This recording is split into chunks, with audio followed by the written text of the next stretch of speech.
And welcome back to Trip to the Mound. Again, we are the iBaseballChannel podcast. Roy Giovanoni and Mike Lacoste. We've been giving you a little heads up on our feelings going into the division series. We talked about the American League in the last segment. Today we're going to talk about the NL. Of course, we got to talk a little bit about last night and what we saw in the Giants-Pirates game. Again, so there was some exciting stuff, but like you were saying earlier, that one big mistake from the pitcher really changed the complexion of the game going forward. Yeah. I hate to be right on predictions every once in a while, but in this case I was.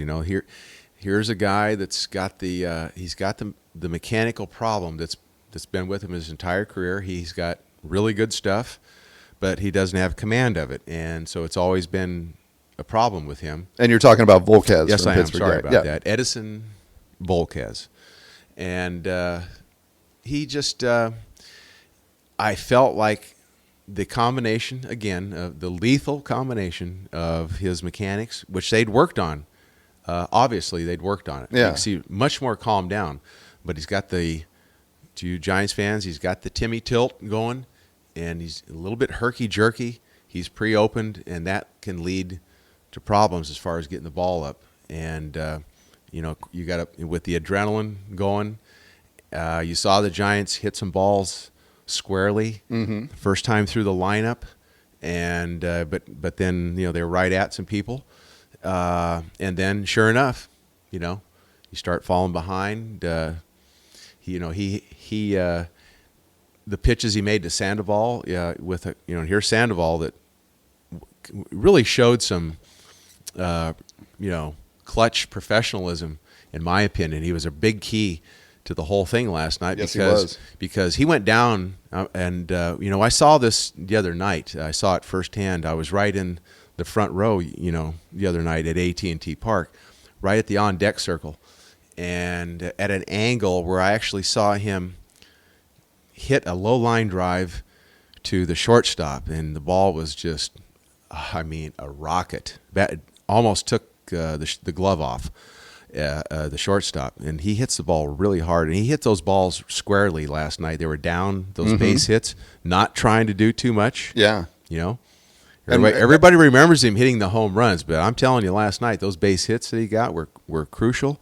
Of course, the big bomber, and it's that threat again, Roy. We go right back to that threat. Having that threat in your lineup from a second baseman, from a shortstop, from a left fielder, any of these positions where, Brandon Crawford has only hit 10 home runs, which, hey, I'd be happy with 10 home runs in the big leagues, wouldn't you? But, you don't really think of him, most people, as a threat. But he sure does have some pop, and he showed why it's really important to have as many guys in your lineup with that kind of pop, because of that situation that happened last night. In one pitch, that game was over. Yeah. And it was pretty much, and then, of course, the big bomber out there, he was really rolling. I mean, you watch those. We sat and watched those. Oh yeah, those pitches last night. He was, he had a couple little deals there where he overthrew some pitches kind of up, but he bounced right back. He was making those really good pitches in for called thirds. Yes, he was. And he has a little bit of a cut fastball. He changes speeds on that thing. He was. They had, 3 singles up until whatever. He just, like I said, in my opinion, once I saw the first 2 or 3 innings, I just thought it's just a matter of time if they stay close to Volquez and they get any kind of a rally going, that he may make a mistake, and that's just the way it turned out. I'm sorry about that, but that's what happened. And Sandoval, again, this was something that John Kruk even alluded to within the game, is that Sandoval showed a lot of discipline at the plate. He was taking pitches, and that changed the way that Volquez would usually pitch to a guy like that. When you break away from that mold and you're swinging outside of the zone a little bit more, it's fewer pitches that he's throwing, and it's less trouble that he's getting into. But again, that was one of the things that Kruk was coming forward to say, is he's like, a lot of patience being shown by Sandoval, and that makes him a much tougher hitter beyond just the power game. Yeah, but it's a little bit of the thrower-pitcher thing with him. There's a way to pitch Sandoval if you're a pitcher and you have command of 3 pitches. Yeah. There's a way to pitch him. But if you saw what happened last night, it was a really good fastball, inside, tailing, but he took it for ball 1. Now, in most cases, you can play off of Pablo's emotions right here and figure he's going to be hacking at the next pitch.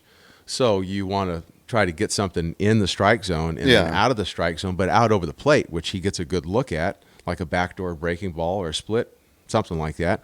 But he wasn't able to do that. He's not that kind of a pitcher. He's more on that thrower side.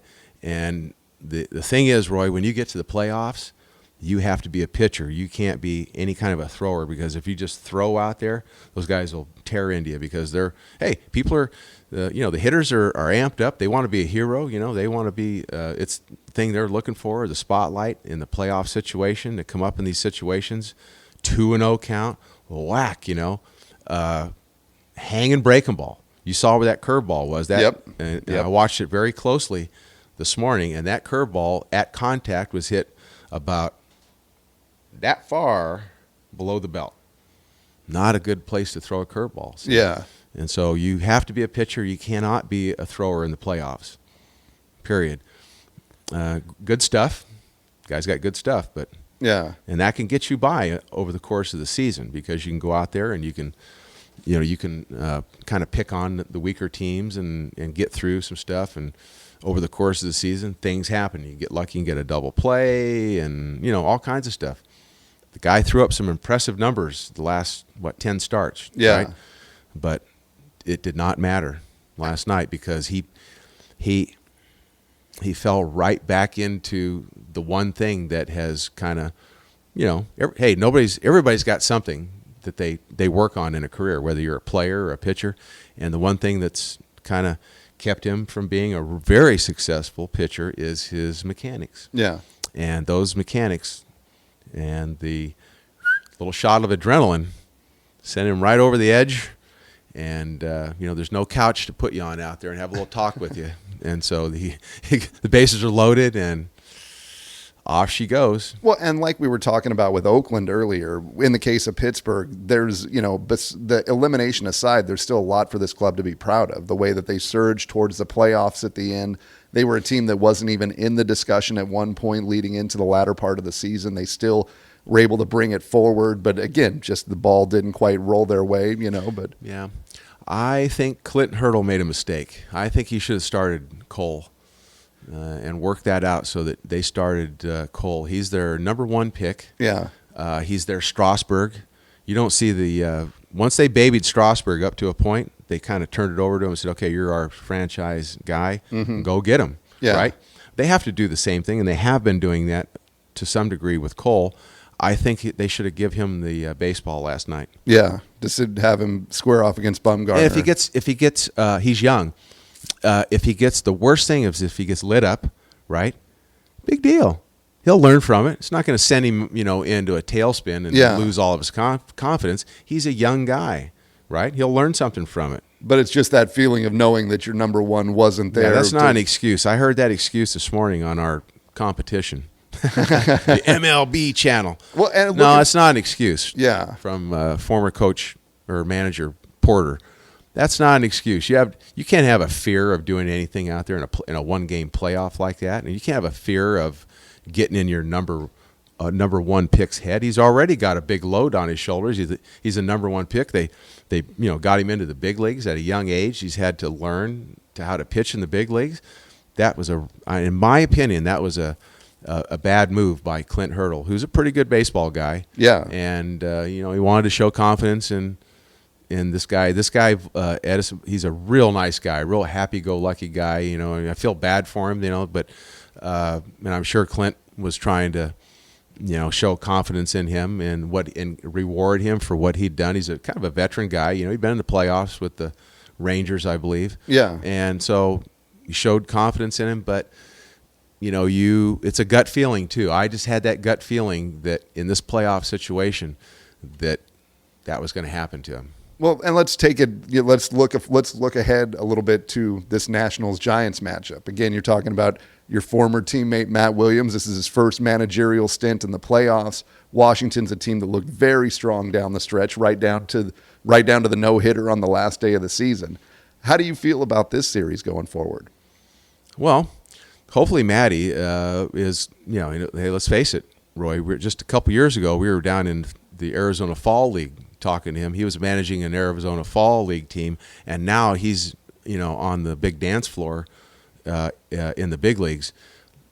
Hopefully, he's got some guys around him, staff that are sharp guys, and I'm sure they've had plenty of time to talk over their strategy, their whole thing. They're going to have to, of course, in the media, they're trying to figure out, who they're going to go with, Gio Gonzalez or whatever. And then you have Strasburg, Pfister, and Jordan Zimmerman. Yeah, there's some sort of a decision that has to be made there that they probably already know. They're just not letting people know.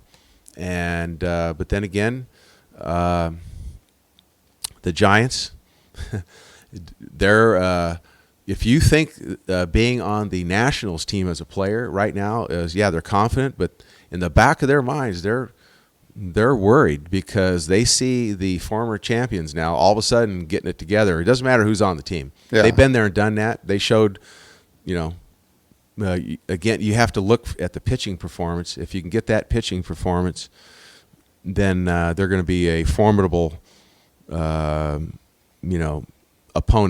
for the Nationals, I think. Yeah. I don't think they're going to just blow them out. I could be wrong, but I don't think so. I think the Giants now have a little bit of momentum. They've got a little bit of they've got some pieces to their puzzle that are kind of actually getting it together, with Belt right now. A little bit. He was really, but he's had to get it going here, the last week or two of the season and during the playoffs. It looks like he is, though, a little bit. Joe Panic had a great night last night. Panic, man. He's a singles machine, man. If they throw the guy strikes, you got to believe that he's going to get his hits, right? Yep. And so any other contributions from the other guys? We forgot to mention the Pandas' defensive plays last night. I'm telling you, Roy, they're overlooking. This guy made a great play on the play at first or second. And what about the play where he comes over to the railing and just goes right over it like he's I was getting ready to put the 6.5 gym card from the Russian judge on that, Yeah.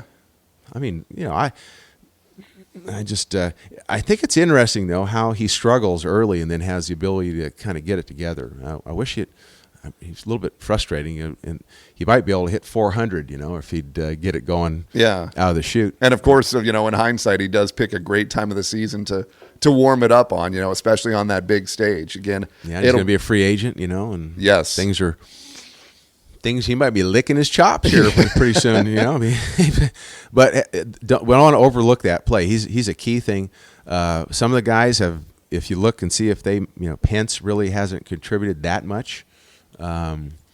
Posey getting his hits, and so they're no pushover. They just don't have that flair and allure to their personnel that some of the other teams do. Yeah, for whatever reason, you know. But last night it was total domination. Yeah, right. Total. Yeah. It wasn't even with one swing of the bat. They went from just like somebody pulled the plug on the bathtub.